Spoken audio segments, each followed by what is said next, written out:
Picture this. It's August 8th, 1988. 91-year-old Harry Grossman, a Cubs fan since 1906, stands at a microphone at Wrigley Field. He counts down, 1, 2, 3.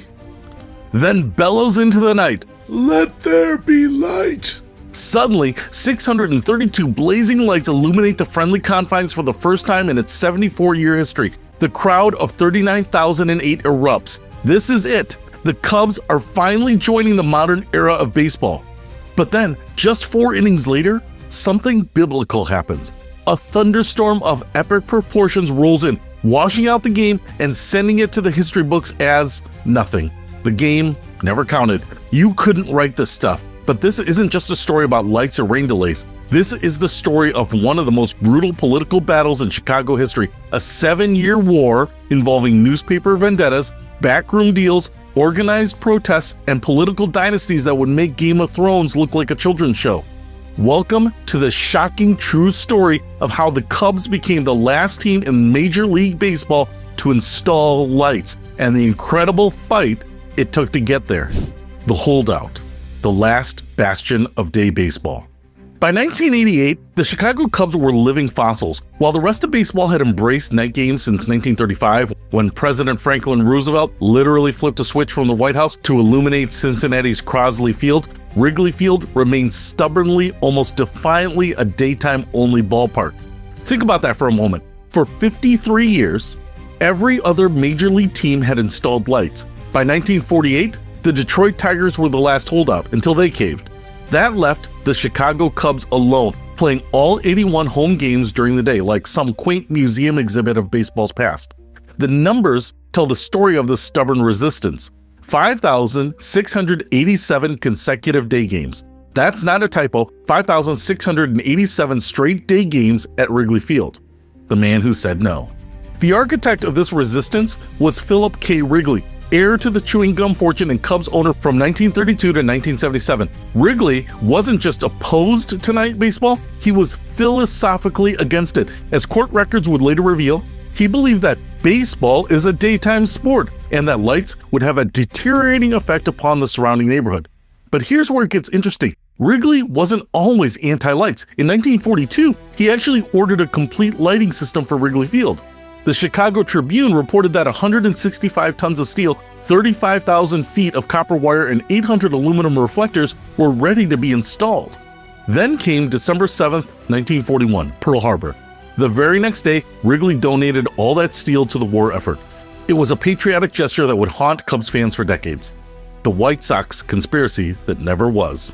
By 1942, desperation was setting in. The Cubs were seriously considering renting Comiskey Park from their crosstown rivals, the White Sox, for night games. Imagine Cubs fans having to watch their team play home games on the South Side. But when the Cubs approached the White Sox, they were met with a firm no. The Sox issued a joint statement saying they wanted to retain the north-south boundary between the teams. Translation? Not a chance in hell. One can only imagine the smugness on the South Side. The White Sox had installed lights in 1939, and here were the rivals, hat in hand, begging to use their ballpark. The curse of day baseball. This stubborn adherence to day baseball may have actually cursed the Cubs. Think about it.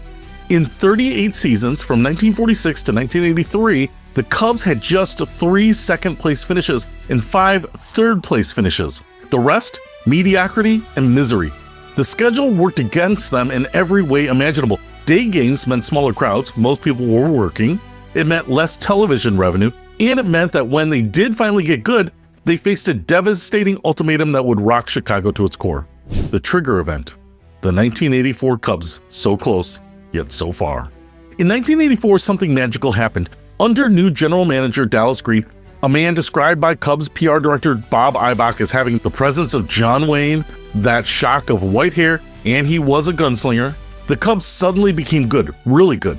They won 96 games in the National League East. Ryne Sandberg had his MVP season. The team was electric, and Cubs fans dared to dream of the first World Series since 1945. But there was a problem, a big problem. Major League Baseball had signed a $1.2 billion television contract that required postseason games to be played at night for maximum viewership. The Cubs, with their quaint little ballpark without lights, were about to learn what that meant. the ultimate humiliation. In late 1984, MLB delivered an ultimatum that would make Cubs fans' blood boil. If the Cubs made the World Series, they would have to play their home games somewhere else. The league had identified two potential sites: Milwaukee County Stadium and Busch Stadium in St. Louis. Let that sink in. The Cubs, if they reached the World Series, would have to play their home games 300 miles away.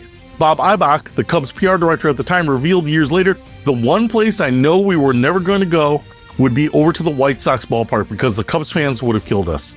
The Cubs didn't make the World Series in 1984. They collapsed in the playoffs against San Diego, but the message was clear: get lights or get out. The Tribune Company takes over.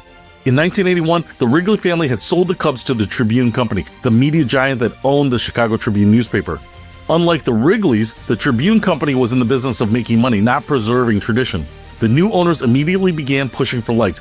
They hired Dallas Green. They started making noise about night baseball, and they began what would become a 7-year political war that would tear Chicago apart. The war begins. Cubs versus the Cubs. But the Tribune Company underestimated their opposition. Almost immediately, a grassroots organization formed called the Cubs, Citizens United for Baseball and Sunshine. The acronym was brilliant, and their yellow t-shirts with "No Lights in Wrigley Field" became ubiquitous in Wrigleyville. Charlotte Neufeld, the chairwoman of Cubs, became the face of the resistance. Her argument was simple but powerful. They can play nightball, but not in our neighborhood. The neighbors had legitimate concerns. Wrigley Field was surrounded by residential housing. Unlike most ballparks, it was literally in the middle of a neighborhood. Residents were already dealing with traffic, noise, and parking problems from 81 day games. The thought of drunk, rowdy fans stumbling through the streets at 11 p.m. was terrifying. Cubs organized protests, attended every single council meeting, and even showed up at a Cubs game wearing their protest t-shirts. They were organized, passionate, and politically savvy. The political power play. But this is Chicago, so of course it gets political. And when it gets political in Chicago, it gets dirty. Enter Edward Fast Eddie Verdoliak, one of the most powerful and controversial politicians in Chicago history. Verdoliak was the alderman from the 10th Ward, city council president, and chairman of the Cook County Democratic Party. He was known for his bare-knuckled political style and his ability to make or break deals in the back rooms of City Hall. In 1983, Verdoliak pushed through a city ordinance that effectively banned night games at Wrigley Field. The vote was 42-2. It wasn't even close. But here's the shocking part. Verdoliak didn't give a damn about baseball or neighborhood concerns. According to multiple sources, including a blistering 1985 Tribune editorial, Verdoliak had one motivation. He wanted the Tribune Company to stop publishing editorial criticism of him. This was political extortion, pure and simple. Verdoliak was essentially saying, "Stop criticizing me in your newspaper, or your baseball team will never play night games." The Springfield connection. When the Tribune Company tried to get the Illinois state legislature to override Chicago's ordinance, they ran into another political buzzsaw. Illinois House Speaker Mike Madigan, who would later become one of the most powerful politicians in Illinois history, was Verdoliak's ally. Together, they formed an almost impenetrable wall against the Cubs' lighting plans. The Tribune's 1985 editorial spelled it out. Mr. Madigan made sure the Cubs weren't successful in getting the state legislature to override the city ordinance. Mr. Madigan and his law firm represented a lot of people who end up doing business with state government. You come by him, or you don't get by. The editorial concluded with a devastating assessment. To handle Mr. Madigan, you have to make some kind of deal. Take him some incense, myrrh, maybe some silk from the east, and kneel when you go before his throne. The breaking point. The threat that changed everything. By 1985, the Cubs were getting desperate. Commissioner Pete Jeberoth issued a stark warning. If the city and state continued to block night games, Major League Baseball would have no alternative but to resolve the situation on its own, including prohibiting the Cubs from hosting any postseason games. But even worse, the Tribune Company began making noises about leaving Wrigley Field entirely. They owned 100 acres in suburban Schaumburg Township and started talking about building a new stadium there. For Cubs fans, this was an existential threat. Wrigley Field wasn't just a ballpark, it was a cathedral, a piece of Chicago's soul. The thought of the Cubs playing in some sterile suburban dome was horrifying. Harold Washington steps in. The political landscape began to shift in 1983 when Harold Washington became Chicago's first black mayor. Washington initially opposed lights at Wrigley, but as the pressure mounted and the threat of the Cubs leaving became real, he began to reconsider. In 1987, Washington endorsed a middle course plan that would allow 18 night games per season. It was a compromise that nobody loved but everyone could live with. The alliance crumbles. But then something unexpected happened. Fast Eddie Verdoliak switched parties. In 1987, fed up with Harold Washington and the Democratic Party, Verdoliak became a Republican. This was a game changer. Suddenly, Mike Madigan had no reason to protect his former ally. The political coalition that had kept the Cubs in the dark for 7 years was falling apart. Let there be light, the vote that changed history. On February 25th, 1988, 3 months after Harold Washington's sudden death and with Eugene Sawyer serving as acting mayor, the Chicago City Council voted 29-19 to allow the Cubs to install lights. The ordinance was a compromise. The Cubs could play 18 night games per season with strict start times and noise restrictions. It wasn't everything the Cubs wanted, but it was enough. Charlotte Neufeld and the Cubs protesters were there that night, watching their 7-year fight come to an end. Years later, Neufeld would claim a kind of victory. One of the reasons Wrigley Field has remained and is as popular as it is that we made it a worldwide icon based on sunshine and green. It was that campaign on no lights that did it. The $5 million light show. General Electric installed the $5 million lighting system in April 1988. 6 towers with 632 lights would forever change the character of the friendly confines. The Cubs announced 7 night games for the 1988 season, starting with August 8th against the Philadelphia Phillies.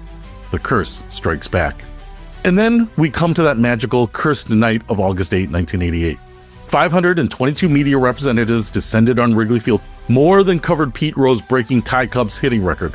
The Chicago Symphony Orchestra performed the national anthem. Hall of Famers Ernie Banks and Billy Williams threw out ceremonial first pitches. At 6:09 p.m., 91-year-old Harold Grossman, who had been attending Cubs games since 1906, flipped the switch. The crowd of 39,008 erupted as the lights blazed to life. Rick Sutcliffe threw the first pitch to Phil Bradley at 7:01 p.m. The temperature was 91 degrees and muggy, but on Sutcliffe's 4th pitch, Bradley launched a home run over the left center field wall, the first hit in Cubs night baseball history. The Cubs took a 3-1 lead into the 4th inning, and then the baseball gods laughed. A thunderstorm of biblical proportions rolled in, not a light drizzle, a statement storm with thunder, lightning, and torrential rain. Cubs players Jody Davis, Les Lancaster, Al Nipper, and Greg Maddux ran onto the field and slid across the wet tarp, earning laughs from teammates and $500 fines from manager Don Zimmer. After a 2-hour, 10-minute rain delay, the game was called. Since only 3.5 innings were completed, the game didn't count. It was wiped from the record books. As one fan said while running from the ballpark, "This proves that the Cubs are cursed." The Tribune editorialized the next day, "Someone up there seems to take day baseball seriously." Charlotte Neufeld, president of Cubs, had been prophetic 2 weeks earlier when she said, "It may rain August 8th." The actual first official night game at Wrigley Field was August 9, 1988. The Cubs beat the New York Mets 6-4 in a rain-free contest before 36,399 fans. Mike Bielecki, not Rick Sutcliffe, threw the first official pitch under the lights. Lenny Dykstra of the Mets, not Phil Bradley of the Phillies, hit the first official home run. But for most Cubs fans, August 8th was the real first night game, rain or no rain. The transformation, the neighborhood that changed. All those fears about night games ruining Wrigleyville, they turned out to be spectacularly wrong. Instead of declining, property values skyrocketed. The neighborhood became one of the most desirable areas. Bars and restaurants thrived. Wrigleyville became a destination, not just a place where a ballpark happened to be located. As one reporter noted, "Anyone who still lives in the neighborhood has seen the value of the house go up 1,000,000-fold since the early 1980s, which is a fair trade-off for having a few people pee on your car." All right, the irony of history. Here's the ultimate irony. When the Cubs finally won the World Series in 2016, ending their 108-year drought, they did it at night under the lights in Cleveland. The franchise that had resisted night baseball for 53 years won their greatest victory in the darkness. Had they somehow made it to the World Series in 1984 or 1985, they would have been the first homeless home team in World Series history, forcing to play their home games 300 miles away. The legacy. Today, an entire generation of Cubs fans has grown up with the lights at Wrigley Field. Night games are limited to 18 per season by agreement with the city, making them special events rather than routine occurrences. The lights themselves have become part of Wrigley's charm. The 6 light towers, each 125 feet tall, are now as much part of the ballpark's character as the ivy-covered walls on the manual scoreboard. The politicians. Fast Eddie Verdoliak's political career ended in failure. His 1989 mayoral campaign as a Republican was a disaster. He received less than 4% of the vote. He eventually faced multiple federal corruption charges and served prison time. Mike Madigan served as Illinois House Speaker for 36 years before finally stepping down amid corruption investigations. Ironically, in later years, he spent thousands of dollars on Cubs and White Sox tickets for his political allies. The lights at Wrigley Field represented more than just technological progress. They represented the collision between tradition and modernity, between neighborhood concerns and corporate interests, between the romance of baseball's past and the economic realities of its future. It took a newspaper vendetta, political corruption, organized protests, legal battles, and an act of God to finally bring lights to the friendly confines. In the end, it wasn't progress that won, it was the breakdown of a political alliance built on spite and extortion. On August 8, 1988, when 91-year-old Harold Grossman flipped the switch and declared, "Let there be light," he wasn't just illuminating a ballpark, he was ending one of the most bizarre and brutal political battles in Chicago history. And maybe, just maybe, the rain that washed out that first game was the baseball god's way of saying, you may have lights now, but you're still the Cubs. Some things never change.